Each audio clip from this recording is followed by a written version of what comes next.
हो गया। चलिए, जहां तक हुआ था वहां से आगे कंटिन्यू करेंगे हम लोग। तो आज 5 नंबर सर्किट पढ़ने वाले हैं। 5 तो हो गया था, 6 नंबर ना। 6 नंबर में पढ़ेंगे हम लोग एलसीआर सर्किट। देखिए, पहले एलसीआर बताने का पर्पस क्या है। यहाँ 3 वोल्टेज का डायरेक्शन रहेगा, ये आप समझ जाएंगे तो बेहतर तरीके से एलसी वाला समझ में आएगा। तो पहले इसको कर लेते हैं, उसके बाद एलसी में आएंगे, ठीक है। तो एलसीआर सर्किट, इसको कहा जाता है इंडक्टिव कैपेसिटिव रेजिस्टिव सर्किट। लिख लेंगे।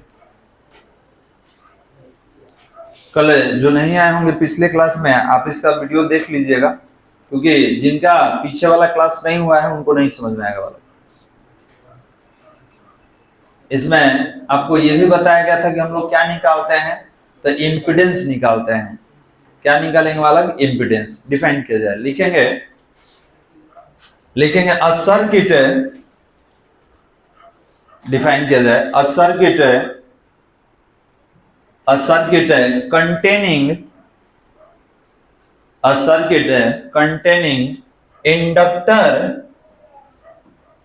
containing inductor of inductance L, a circuit containing inductor of inductance L,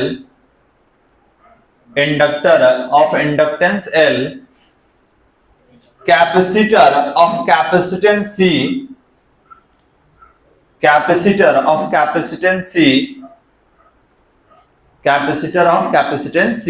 and resistor of resistance R,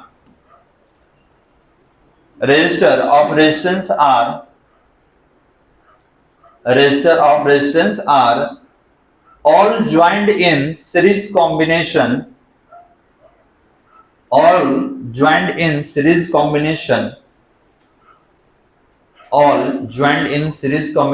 are called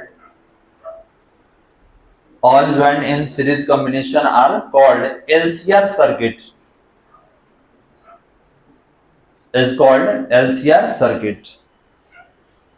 तो देखिए, इस सर्किट में पहले इंडक्टर होगा, इसके बाद कैपेसिटर लेंगे और इसके बाद रेजिस्टर लेंगे। तो सबसे पहले इंडक्टर पे बात करेंगे।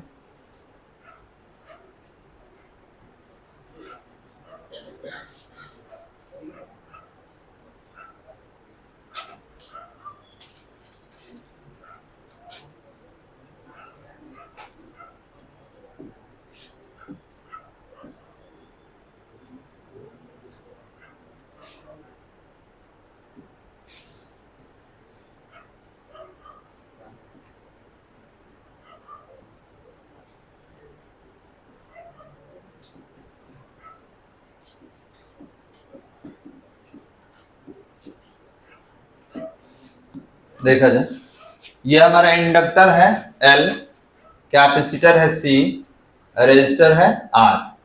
तो यहां पर वोल्टेज कितना होगा, तो वोल्टेज अक्रॉस इंडक्टर L से, ये कैपेसिटर है तो एक टर्मिनल पर प्लस होगा, दूसरे पर माइनस, और यहां लिखेंगे VC, वोल्टेज अक्रॉस कैपेसिटर,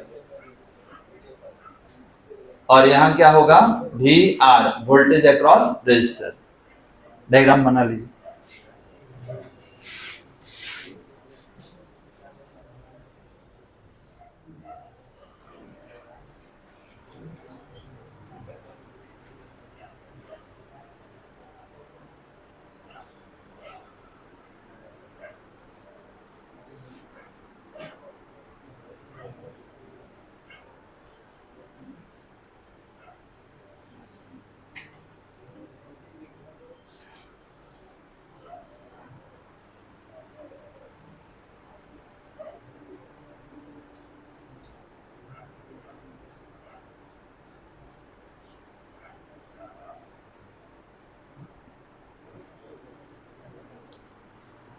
हो गया वाला।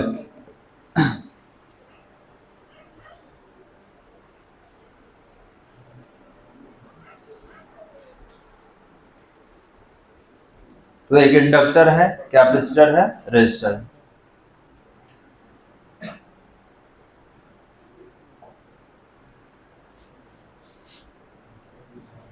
लिखेंगे इसके नीचे पोटेंशियल डिफरेंस, इसके नीचे लिखना होगा potential difference, potential difference across inductor, across inductor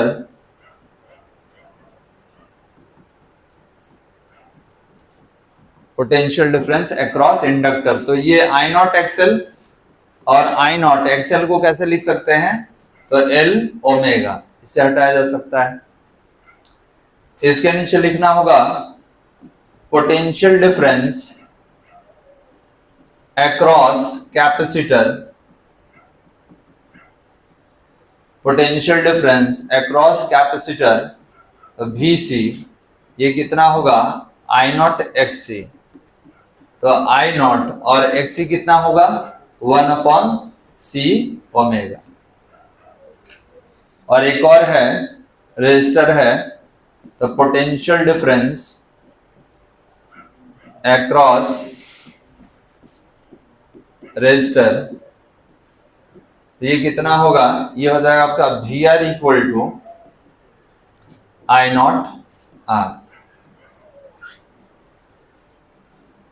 लिख लिया। तो ये तीनों के लिए हम लोग पोटेंशियल डिफरेंस निकाल चुके हैं। अब यहाँ पर फेजर डायग्राम बनाना है।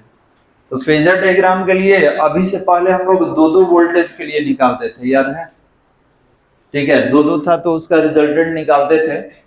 यहाँ पे तीन तीन वोल्टेज है।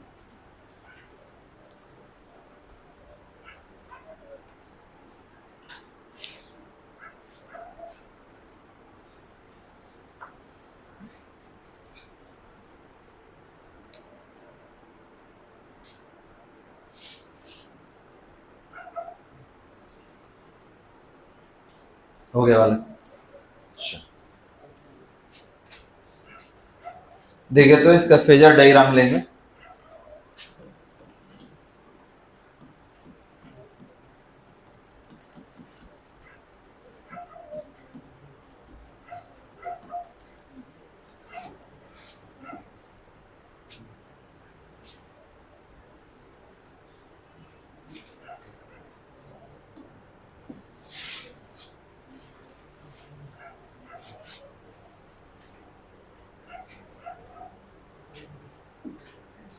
देखिए यहां पर एक आपका पॉजिटिव एक्स एक्सिस है, एक पॉजिटिव वाई एक्सिस, एक नेगेटिव वाई एक्सिस। अब आपसे पूछा जाएगा तीन वोल्टेज है, VL है, VC है और VR है, किसको कहां रखा जाए, किसको किस एक्सिस पर रखें। तो देखिए इसके लिए आपको थोड़ा सा जानकारी होना चाहिए डायग्राम में। आप बोलेंगे सर हम लोग पढ़ चुके हैं कि R सर्किट में फेज डिफरेंस 0 होता है, मतलब वोल्टेज और करंट दोनों सेम डायरेक्शन में होता है। Voltage and current both are in same direction, एक ही डायरेक्शन में होगा और यहाँ फेज डिफरेंस 0 होता है। कैपेसिटर वाले केस में पढ़े हैं कि इसमें करंट लीड करता है और वोल्टेज लैग करता है।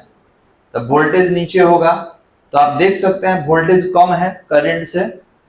और इंडक्टर वाले केस में वोल्टेज लीड करता है, करंट लैग करेगा। यहाँ करंट होगा और ये वोल्टेज होगा, तो देख सकते हैं ये ज्यादा है। अब आपको समझ में आ रहा होगा कि डायग्राम में हम कैसे नाम लिखें। तो आप बोलेंगे कि सर ये हमारा एक्सिस जो है ये VR के लिए है और इसी पर करंट भी होगा, क्योंकि both are in same direction, क्योंकि इनके बीच फेज डिफरेंस 0 होता है। और ये जो नाम लेंगे ये होगा हमारा VL इंडक्टर के लिए, क्योंकि करंट से ये ज्यादा था। कितना ज्यादा था, π/2। और VC जो होगा वोल्टेज अक्रॉस कैपेसिटर जो होगा यहां पर होगा, क्योंकि ये क्या था करंट से π/2, ठीक है, कम था, लेस था। क्योंकि इस केस में करंट लीड करेगा, वोल्टेज लैग करेगा, और इस केस में वोल्टेज लीड करेगा, करंट लैग करेगा। अब बताइए तीन तीन डायरेक्शन में आपका वोल्टेज है, तो रिजल्टेंट कैसे निकालें। हमको रिजल्टेंट के लिए केवल दो ही चाहिए, या तो ये चाहिए या तो ये चाहिए। अगर ये लीजिएगा तो रिजल्टेंट इधर और ये रहेगा तो रिजल्टेंट इधर। तो आप बोलेंगे सर इसमें से कैसे कम किया जाए। तो देखिए कम करने का यहाँ तरीका क्या है, क्या मेथड है। तो मेथड ये है वाला कि दोनों में से एक को मैक्सिमम करना होगा, एक को ज्यादा एक को कम करना होगा। तो बताइए VL और VC में मैक्सिमम कौन है? तो आप बोलेंगे L है, ऑब्वियसली L है। क्यों? क्योंकि ये करंट से π/2 फेज ज्यादा है, जब ये तो लैग कर रहा है, आपका कम है। तो यहाँ लिखना होगा कि VL greater than VC। VL क्या है? VC से ज्यादा है। तो जब ये ज्यादा होगा तो हमारा रिजल्टेंट का डायरेक्शन कहाँ होगा? इधर। जिधर ज्यादा रहता है वही रिजल्टेंट का डायरेक्शन। तो केवल इस दोनों में अगर डिसाइड किया जाए तो रिजल्टेंट का डायरेक्शन ये हो जाएगा, और ये कितना होगा? VL minus VC। अब इसका काम खत्म। क्यों? इन दोनों में डिसाइड कर लिए ये ज्यादा है, तो ये ज्यादा है तो कितना ज्यादा है? तो VL माइनस VC। हम बोल देंगे ये 100 है, ये 40 है, तो ज्यादा कितना है? तो 100 माइनस 40 इक्वल टू 60। ये 60 ज्यादा, ये 60 कम। तो डिफरेंस को निकालने के लिए क्या किया जाता है? डिफरेंस को निकालने के लिए यहाँ पर हमने क्या लिया? VL minus VC। अब ये हम हटाएंगे नहीं, लेकिन याद रखिएगा इसका काम खत्म हो गया। अब इसका यूज नहीं करने वाले हैं। तो अब एक ये हो गया, एक ये हो गया। तो ये बताइए जब दो है आपके पास, दो एक्सिस पर, एक इधर वोल्टेज है, एक इधर मिल गया, इधर वाले का नाम क्या है? VL minus VC। तो बताइए रिजल्टेंट कौन होगा? ये बीच वाला। रिजल्टेंट को V0 से लिखेंगे और इसको एक ट्रायंगल जैसा बनाना होगा। रीजन क्या है कि आगे चल के हम लोग डायरेक्शन भी निकालने वाले हैं, तो इसको ट्रायंगल जैसा फॉर्म कर देंगे। इसका नाम A, इसका नाम B और इसका नाम C दे देंगे। तो यहाँ पर जब दो डायरेक्शन में वोल्टेज रहेगा तो इसका रिजल्टेंट कहाँ होता है? प्लेन में। तो यहाँ पर रिजल्टेंट का डायरेक्शन हम यहाँ पे लेंगे, ये रिजल्टेंट का डायरेक्शन होगा। अब इस पर एक पॉइंट कंसीडर कीजिए, जो पीक वैल्यू हो वोल्टेज का।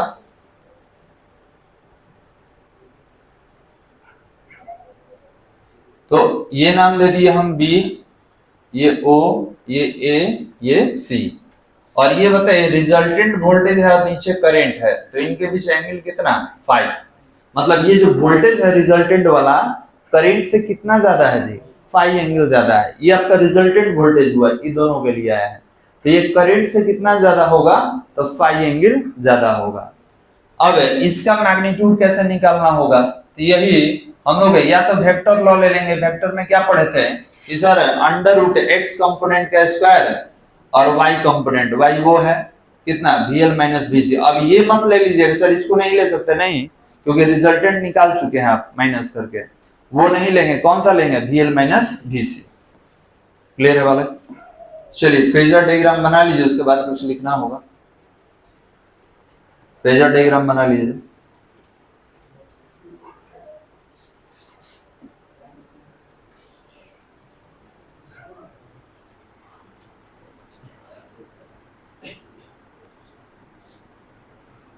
अब यहां से रिजल्टेंट वोल्टेज हम लोग निकाल सकते हैं।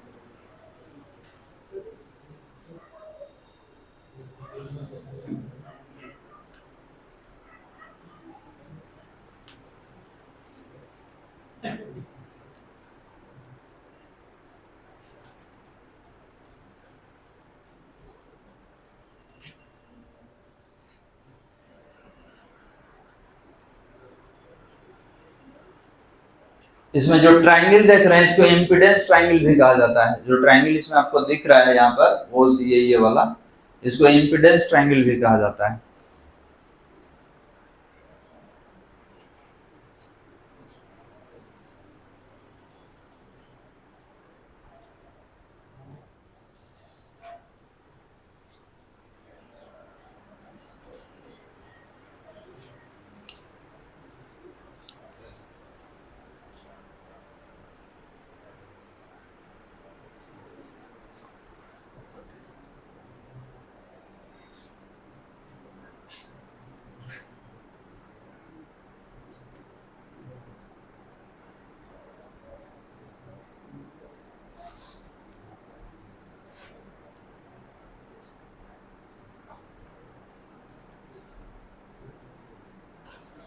हो गया बालक?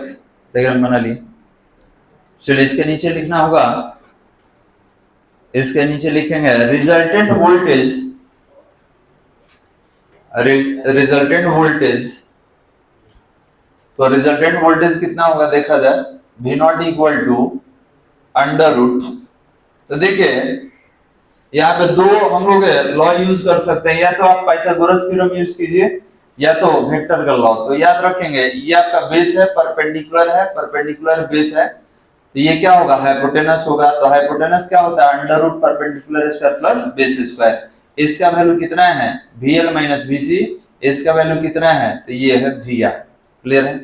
तो आप ये भी यूज कर सकते हैं, और अगर वेक्टर पढ़े होंगे तो वेक्टर का भी कंसेप्ट यूज कर सकते हैं कि अंडर रूट x कंपोनेंट का स्क्वायर प्लस y कंपोनेंट का स्क्वायर, कोई भी ले सकते हैं। ये होगा x कंपोनेंट का स्क्वायर और y वाला कितना था, VL माइनस VC का होल स्क्वायर।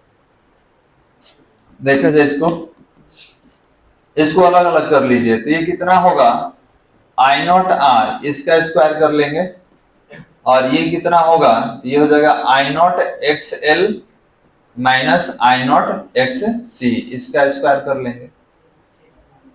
अब V nought equal to under root में ये है आपका I nought square R square, और ये दोनों में से I नॉट को बाहर निकालिए, दोनों में से, तो I नॉट स्क्वायर केवल बाहर निकालेंगे, तो ये क्या होगा, XL माइनस XC का होल स्क्वायर। अब ये दोनों में कॉमन कौन है, तो आप बोलेंगे I नॉट स्क्वायर। तो V nought equal to resultant voltage equal to under root I nought square, और ये कितना होगा, R square plus XL minus XC का होल स्क्वायर। क्लियर है बालक। अब ये अंडर रूट में स्क्वायर है तो एक बाहर निकल जाएगा, ये रहता है तो एक बाहर निकल जाता है। तो V नॉट इक्वल टू कितना, I नॉट और अंडर रूट में R square plus XL minus XC का होल स्क्वायर। अब यहाँ पे याद कीजिए, आपको इम्पीडेंस पढ़ाया गया था, इम्पीडेंस में जो लिखवा रहे थे यही आया था, तो वहां पे आप पूछे थे कि सर कैसे होगा, आपको बताया गया था जब डेरिवेशन करेंगे तभी आपको मालूम चलेगा। तो ये दिख रहा है कैसे आया है वाला, ठीक। यहां से अगर I नॉट निकालना होगा, ये डिवीजन में आ जाएगा, और that is V nought upon under root R square plus XL minus XC का होल स्क्वायर। इसको इक्वेशन 1 देंगे, लिख लिया जाए यहां से।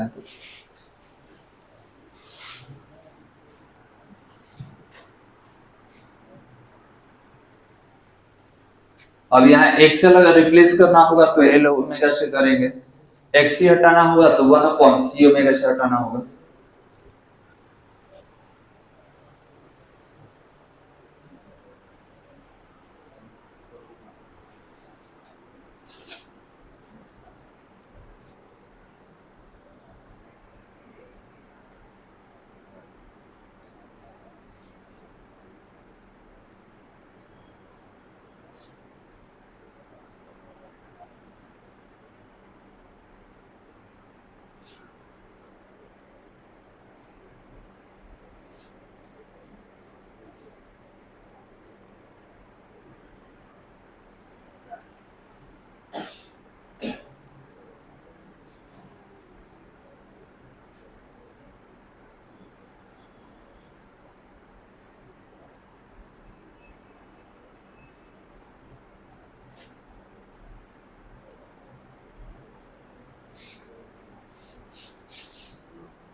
हो गया बालक। तो ये आपका I नॉट है, इसको peak value of N alternating current बोलेंगे, और यहाँ पे थोड़ा सा इंपीडेंस हमको अलग करना होगा।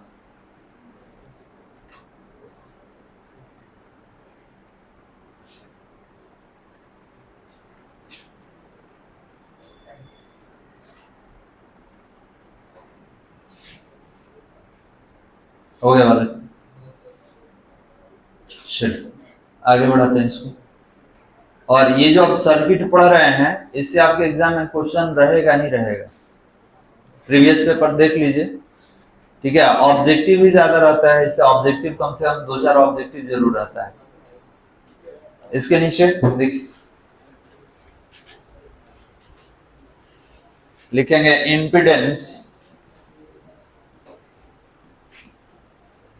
Impedance for LCR circuit. तो ये कितना होगा जेड एलसीआर, और ये कितना अभी निकाले हम लोग R square plus XL minus XC का होल स्क्वायर, और इसको ऐसे भी लिख सकते हैं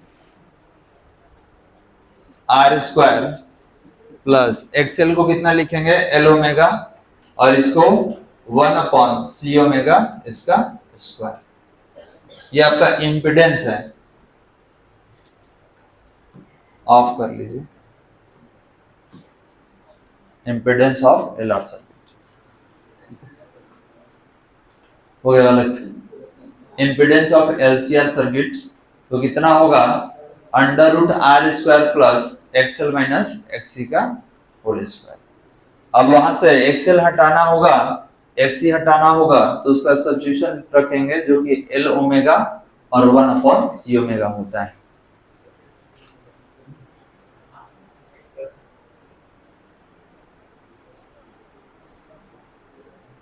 हो गया वाला।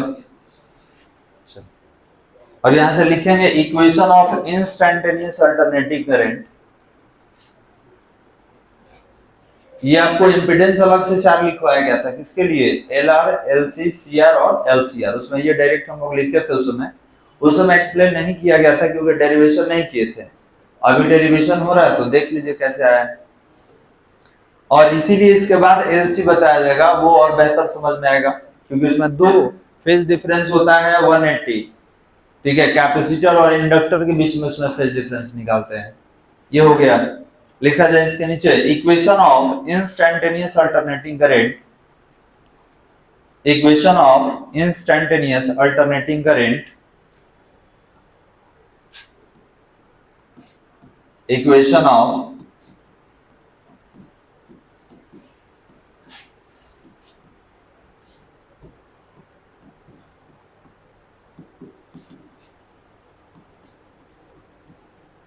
Equation of instantaneous alternating current. तो ये कितना होगा बालक I equal to I nought sine omega T.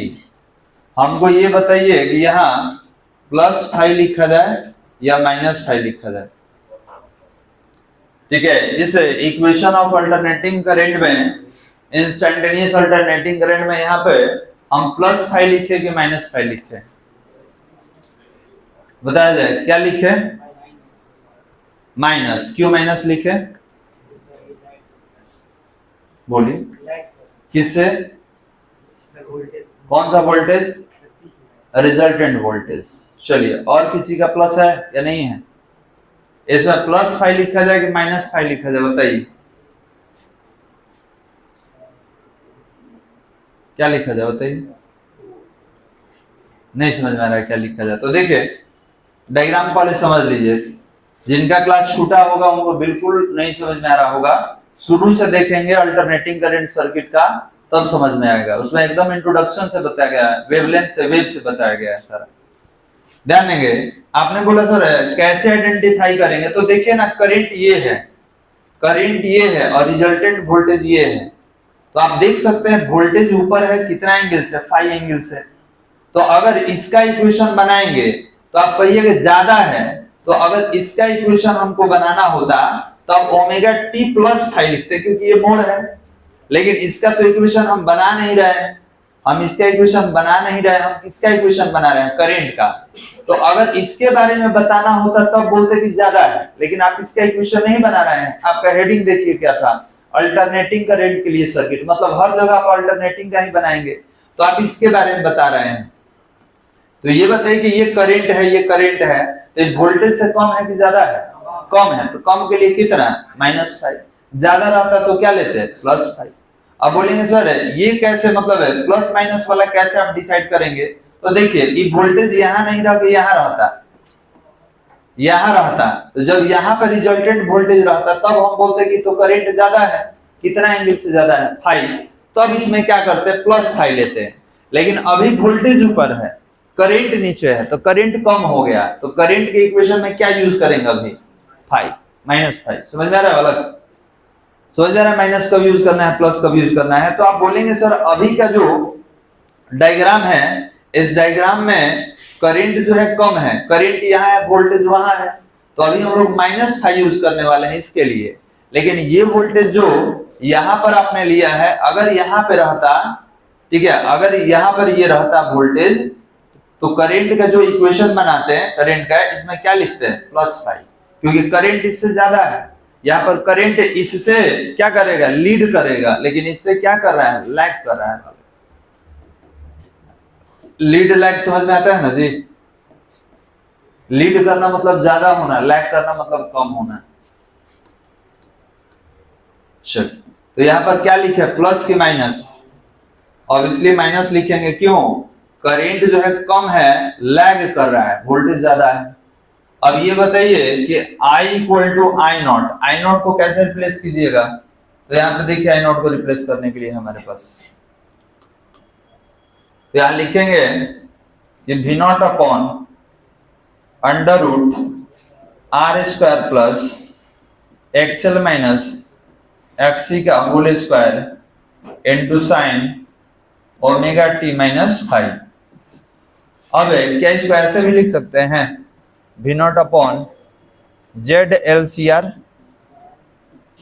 Into sine ωt-5 लिखा जा सकता है। इसको इक्वेशन कितना दे दे, इसको इक्वेशन 2 दे देंगे, लिख लिया।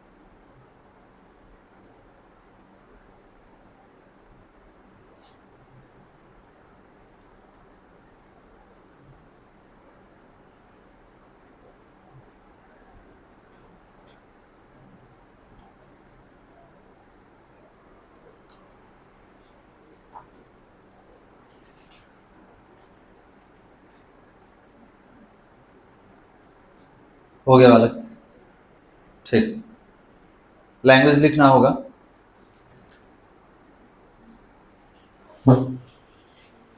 लिखेंगे hence we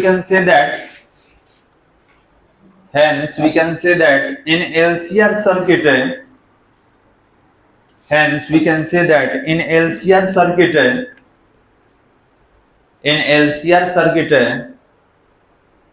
alternating current, in LCR circuit alternating current lagging behind the voltage, alternating current lagging behind the voltage by phase difference of, lagging behind the voltage by phase difference of phi, by phase difference of phi क्यों लिया, अभी angle कुछ भी हो सकता है। अच्छा, एक और लैंग्वेज लिख सकते हैं, सुन लीजिए, आप ये भी लिख सकते हैं कि इन LCR circuit voltage lead the, ध्यान देंगे, voltage lead the alternating current by phase difference of phi। मतलब आप ये कहिए कि करंट कम है phi एंगल से, या ये भी कह सकते हैं कि वोल्टेज क्या है, ज्यादा है। तो आप दोनों लैंग्वेज लिख सकते हैं। अब यहाँ पर हम लोग रिजल्टेंट का डायरेक्शन निकालेंगे, पैराग्राफ चेंज करके लिखा जाए, पैराग्राफ चेंज करके लिखेंगे डायरेक्शन ऑफ, पैराग्राफ चेंज करके लिखा जाए direction of resultant, direction of resultant voltage,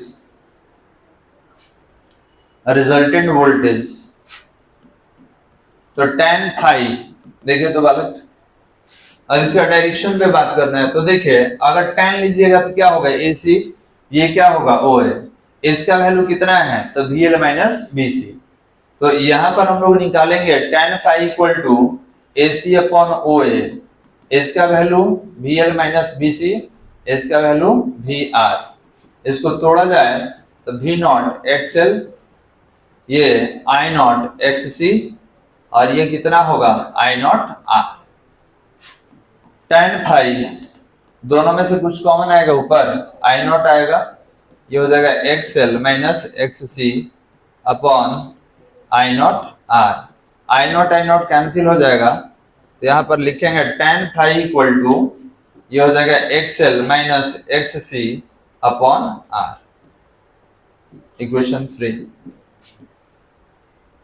लिख लेंगे वाला।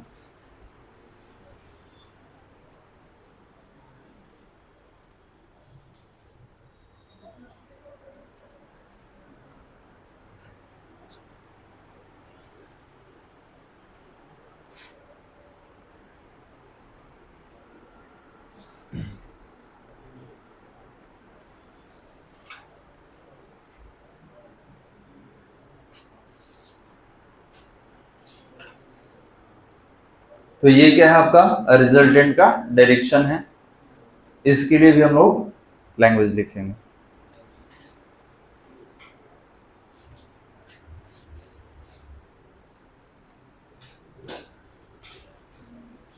हो गया वाला।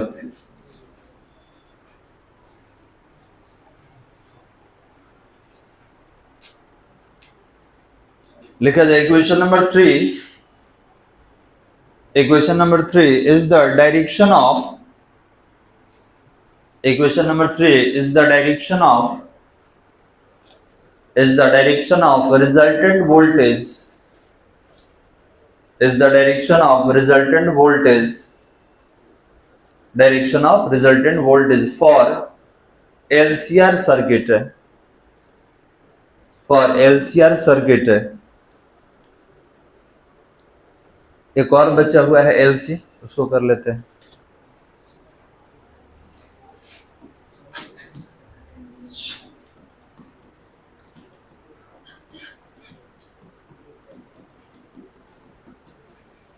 सेवन नंबर में लिखेंगे LC सर्किट। तो इसमें दो ही आपका कंपोनेंट होगा, इंडक्टर होगा और कैपेसिटर होगा। लिखा जाए इसको,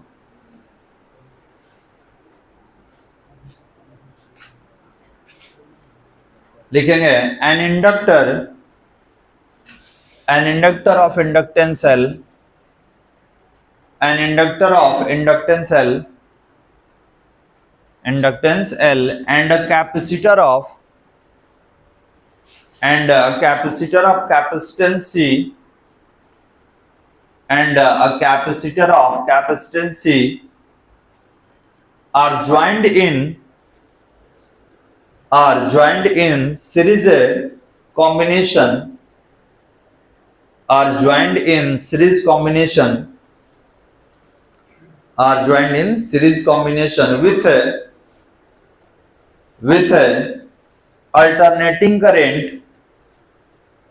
with alternating current source, of EMF, alternating current source of EMF, that is called LC circuit, इसमें कौन कौन रहेगा, L रहेगा और C। L for inductance, inductor के लिए, C फॉर कैपेसिटेंस, कैपेसिटर के लिए। इसका डायग्राम बना लीजिए। तो इसमें दो ही कंपोनेंट हमको लेना है, और कैपेसिटर,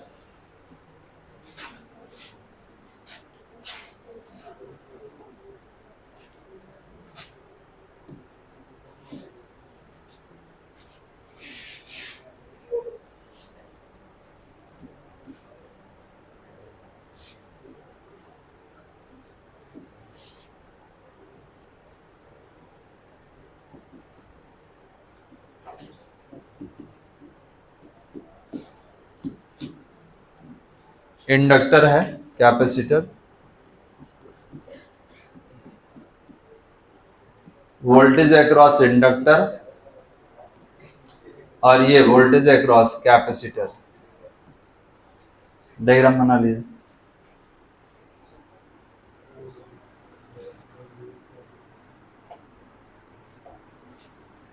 अब यहां पर पोटेंशियल 2 के लिए लिखेंगे, अक्रॉस इंडक्टर है, अक्रॉस कैपेसिटर।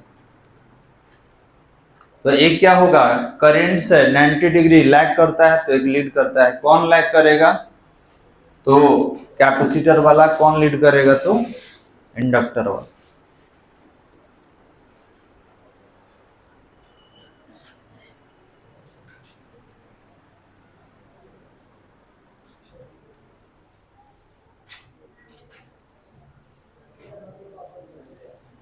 हो गया बालक। लिखा जाए इसके नीचे पोटेंशियल डिफरेंस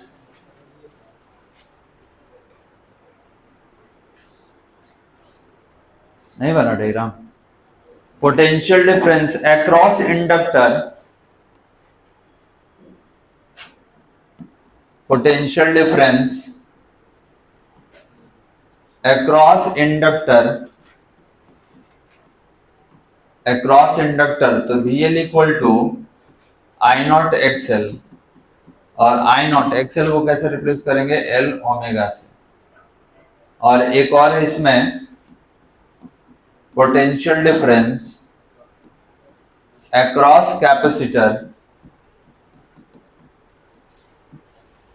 अक्रॉस कैपेसिटर। तो VC equal to I nought XC, और ये XC कैसे रिप्लेस करेंगे, तो ये 1/C ओमेगा। और एक जो है करंट से लीड करेगा, एक लैग करेगा। यह करंट का जो हम लोग नोटेशन रखेंगे X पर रखेंगे, बाकी तो ये दोनों Y पर ही होगा। हो गया बालक। चलिए इसका फेजर डायग्राम देखते हैं। हटा दीजिए बालक।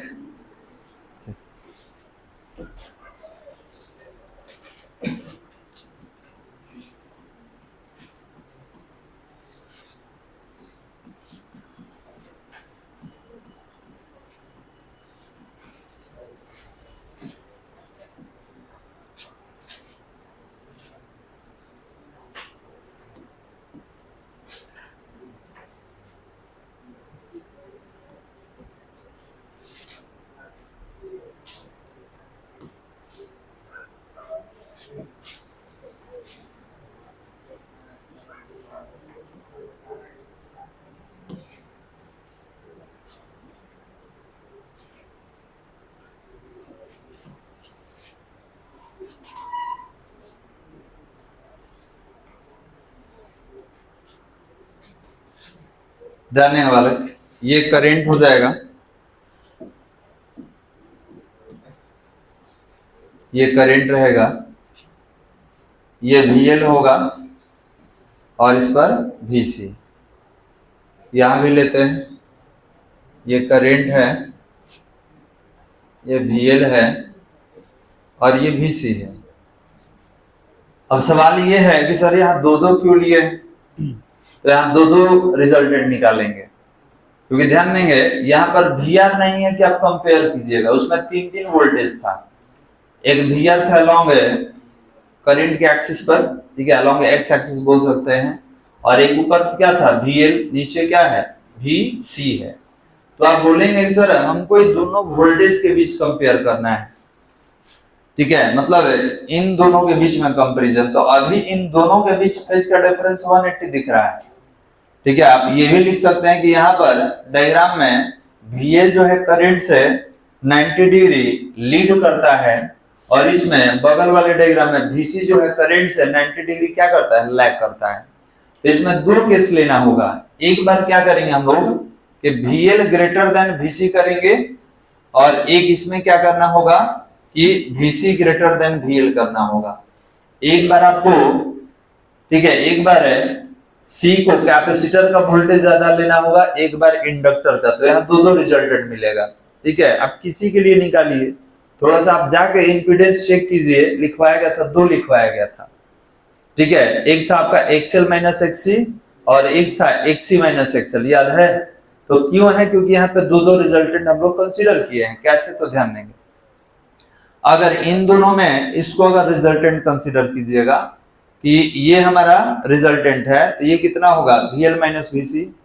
अगर इसको रिजल्टेंट कंसीडर कीजिएगा, ये वाला लेके चलिएगा कि सर हम ये कंसीडर करेंगे, तो ये जब कंसीडर कीजिएगा तो रिजल्टेंट आपका कहाँ होगा? तो इस एक्सिस पर होगा, और कितना होगा? VC minus VL। अब इससे हम नहीं लेंगे क्योंकि इस पर कोई वोल्टेज नहीं है। आप कंपेयर कर सकते हैं कि करंट से लीड किया है कि लैग किया है, अब बता सकते हैं। ठीक है, यहाँ पर आपने बोला ये ज्यादा है ये कम है, तो इसका अगर रिजल्टेंट निकाला जाए कहाँ काम करेगा, तो आप बोलेंगे सर इधर काम करेगा। ये कितना होगा? VL minus VC। क्लियर है बालक? तो ये कितना है? तो आप बोलेंगे सर करंट से तो ज्यादा ही दिख रहा है, तो ये करंट से क्या किया है? लीड किया है। वो करंट से क्या किया है? लैग किया है। तो जब करंट से कंपेयर करेंगे तब होगा। जब इनके बीच आपस में कंपैरिजन करना होगा तो एक बार L को ग्रेटर लेंगे, तो ग्रेटर लीजिएगा तो रिजल्टेंट का डायरेक्शन इसी पर हो जाएगा, और कितना होगा? Maximum minus minimum. एक बार अगर इसको ज्यादा लेते हैं, C को ज्यादा लेते हैं, ऊपर वाले को कम लेंगे, तो ये क्या हो जाएगा? Maximum. Maximum minus minimum. Diagram में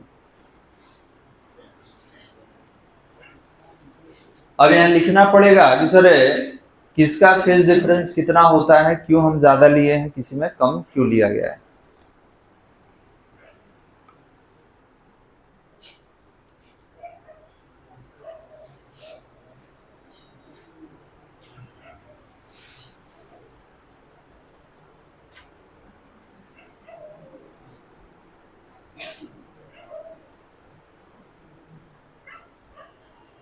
तो यहाँ पर अगर ओवरऑल डायग्राम में देखा जाए तो VC और VL के बीच एंगल कितना है? 180।